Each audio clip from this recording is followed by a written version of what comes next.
Good morning.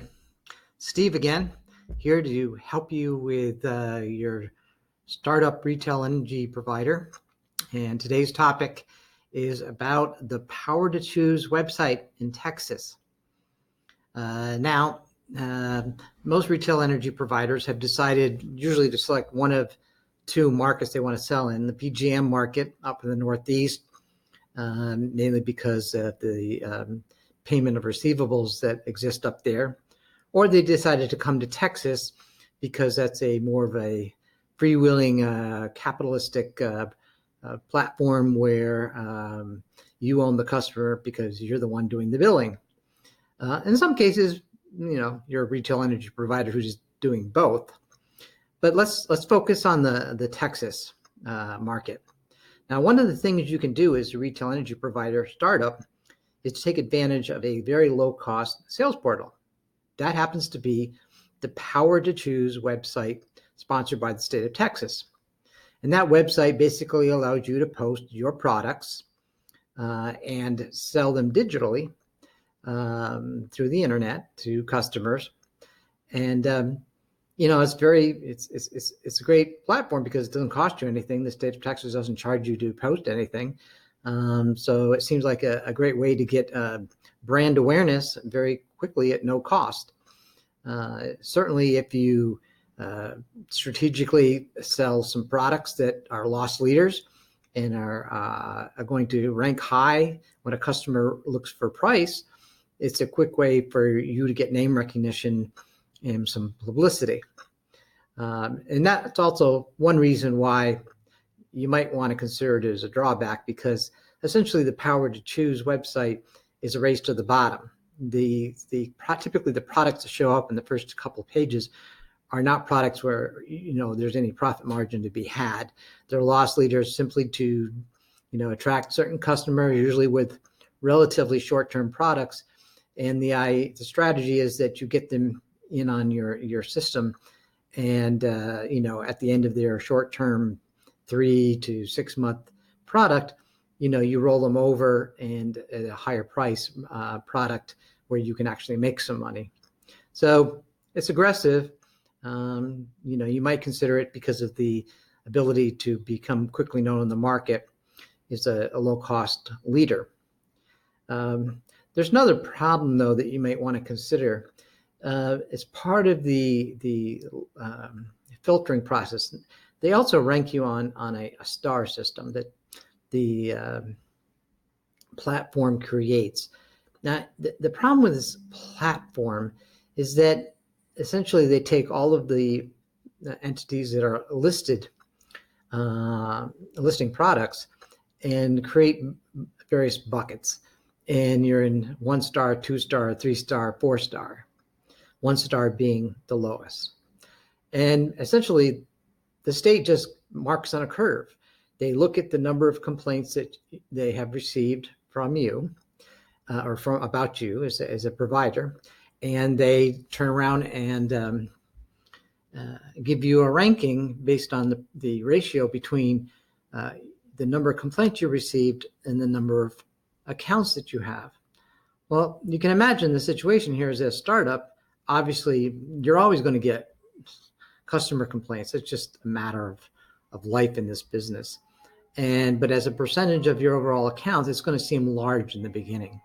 Whereas, more mature companies who have 500,000 customers, they can get, 30 or 40 complaints a month. And as a percentage of the overall accounts, it's still small. But you still might get that same 30 or 40 complaints from the same kind of disgruntled customer when you only have, 10,000 customers. And that's going to put you right down in the 1-star rating. Well, here's the danger, is that you're going to be listed at 1-star, and a lot of customers will actually filter out their search for not only lowest price, but companies only with 3 or 4 stars. So that leaves you, again, not getting the attention that you're looking for. And once you're in that 1-star rating, it's sort of a self-perpetuating myth, right? Because if people think that you're a 1-star, they're not going to buy from you, and therefore your growth is going to be stymied, and you will continue to rank in the bottom for months, if not years. So you really want to be cautionary about that.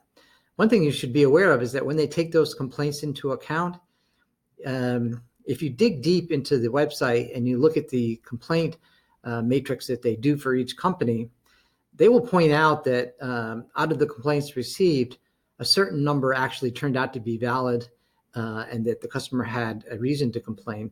And then a lot of them will be just disgruntled customers. It's just the way it is. Thing is, the way they calculate this, they don't make a distinction between valid complaints and invalid complaints. They just take the total number of complaints, whether they're legitimate or not, and hold that against you. So that's something to be taken into consideration. One of the other issues that you will find is that customers on any digital platform, including Power to Choose, are not loyal. These are power shoppers. These are entities or people who will, looking for the best price always. And so if they can keep switching every 3 to 6 months, they'll do it. And that's compounded now by these concierge services like Energy Ogre, who take blocks of customers, find them the best price, and which is almost typically a loss leader, and then at the end of that term, switch the entire block. So you could have a gaping hole in your customer count, at the end of 6 months, because you're never going to retain those customers. Energy Ogre, whoever the concierge is going to just switch them off to another provider who's offering the latest, lowest cost, loss leading product. So before you, as a retail energy provider who's a startup, gets too excited about the Power to Choose website, you might want to defer using that portal until certain things have happened. Either one, the rules have changed, which actually I know they're considering changing the way the calculations are done. And so if they do, you may want to reconsider that.